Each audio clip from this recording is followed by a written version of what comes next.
Aka 4000 tonnalik avtokranni ko'ryapsiz aka. 190 metrga 300 tonnani ko'tarib berar ekan, faqat 30 metr radiusga. Mana o'zi 16 metr ekan. Kamerachi bu yoqqa keling. Yozuvni ko'ryapsizmi? Sirlarni chiqarmagan holatda 4000 tonnani ko'tarar ekan. Aka, narxi necha bo'lishi mumkin buni qizig'i? Aka bilmadim u narxini, lekin 10 ta mosti bor ekan.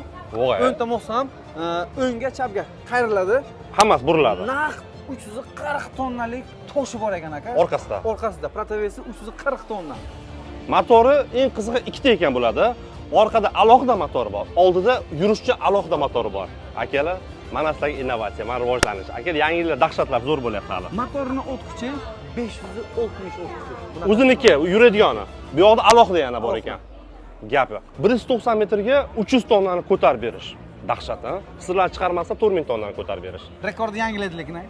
Yangilanyapti, borgan sari yangilanyapti endi. Avtokran sohasida ham. Uje XMG ham qildi, Zoomlion ham qildi, Sani ham qildi, to'g'rimi? Sani ham qildi. Gap yo'liga. Akalar yangilar kutib qo'yinglar, hammasi oldinda hali.